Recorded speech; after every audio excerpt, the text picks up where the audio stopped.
If someone who knew the future pointed out a child to you and told you that that child would grow up totally evil, to be a ruthless dictator who would destroy millions of lives, could you then kill that child?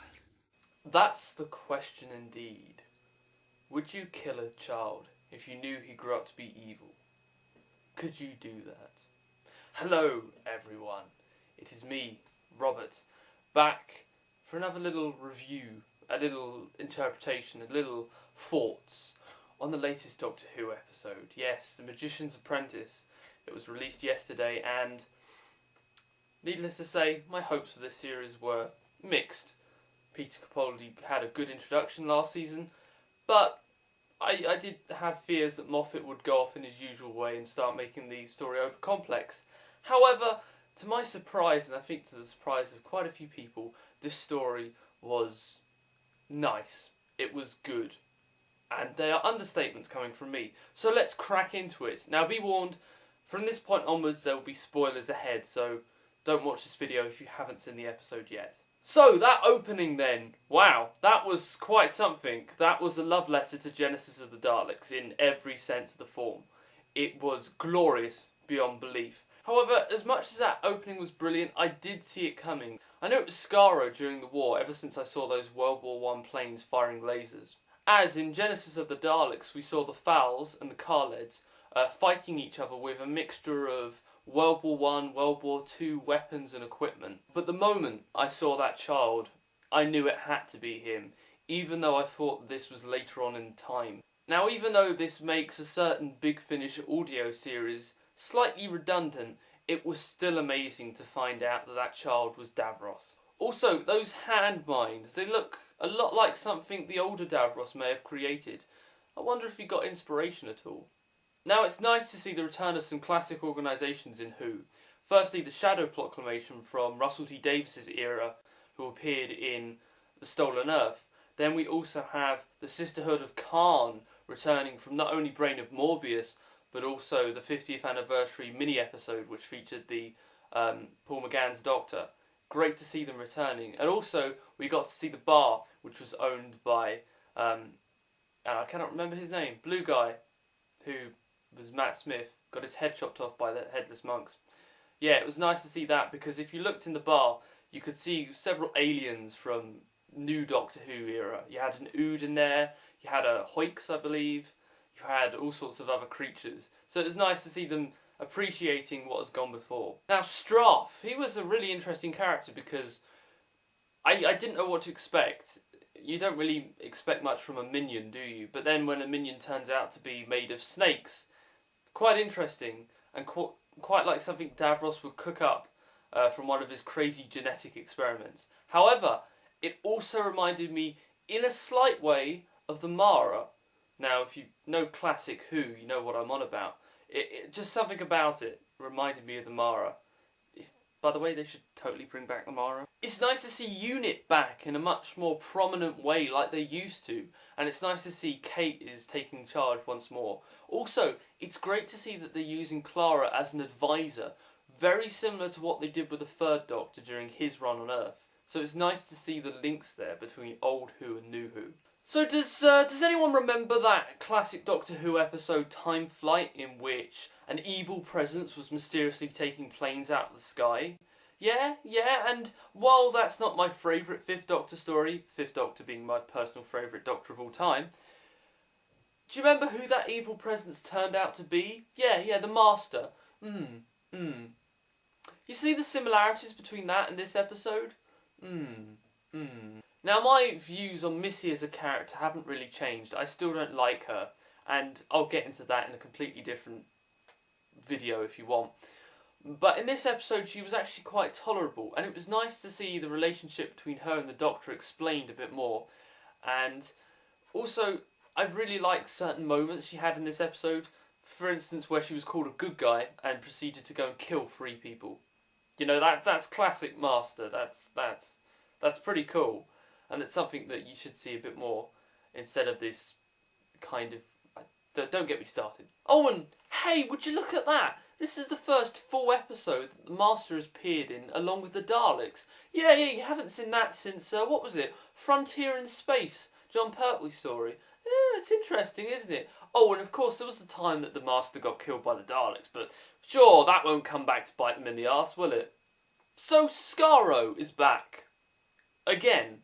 Now, this is a big annoyance for me in the episode. It was the only thing that annoyed me out of all of it. And it's something that I've had annoyance with ever since they started doing this. Let me explain.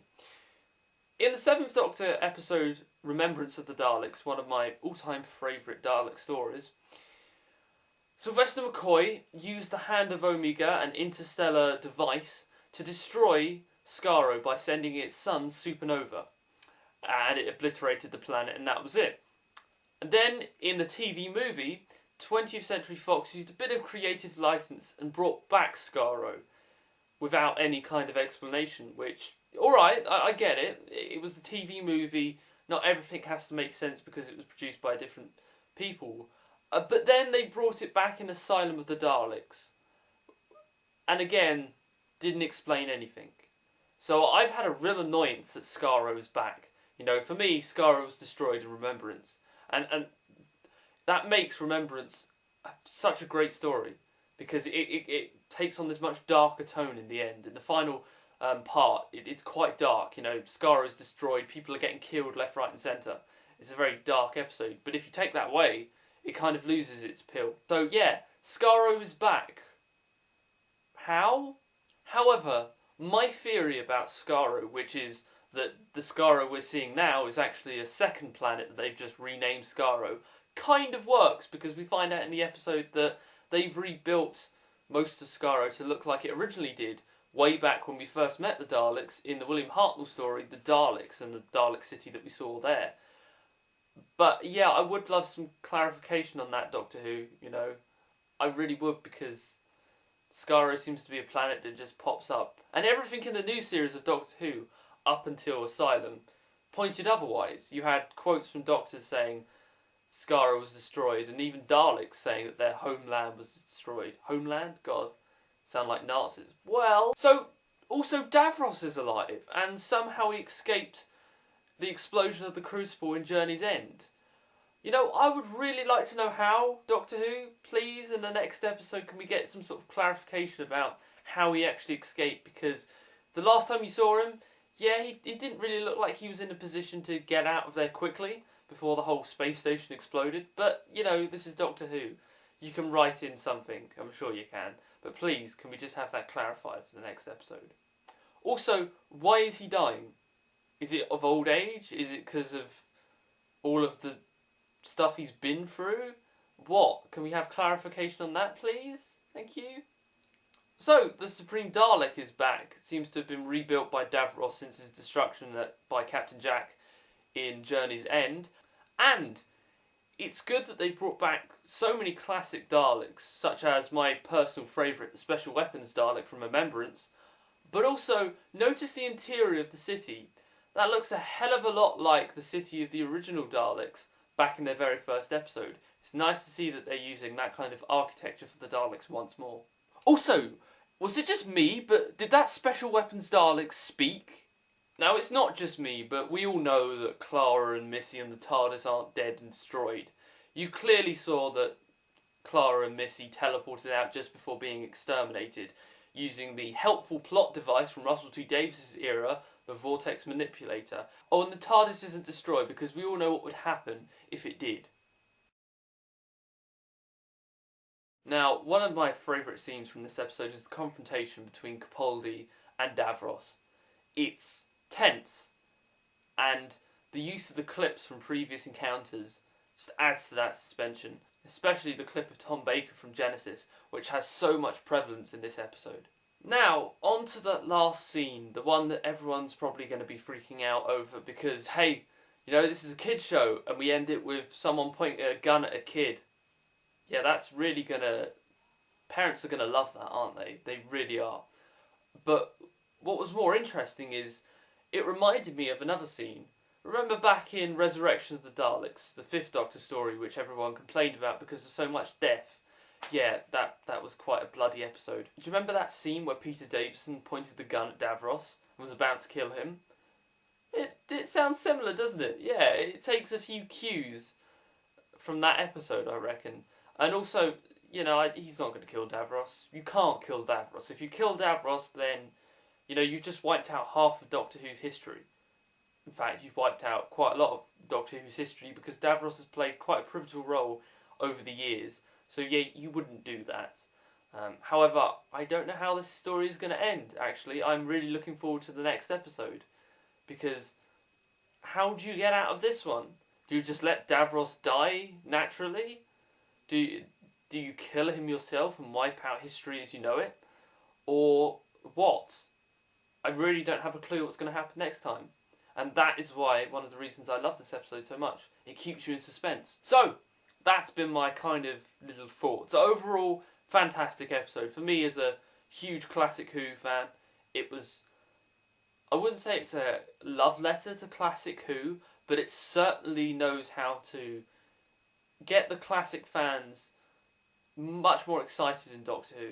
And there was quite a lot of things in that episode that I went ee over as a Classic Who fan, especially the opening, because, you know, who doesn't want to see more of Skaro and a young Davros? But anyway, I don't know if I'm going to do more of these. Maybe. I doubt it. I said that last year when Deep Breath came out, and I did a kind of same thing with that. So you're probably not going to see any more of these this year. You probably have to wait until next year, until the season comes back. But who knows? Who knows? So until next time, whenever that is, thank you for watching, guys. What did you think of it? Write down in the comments. Until then, bye everyone.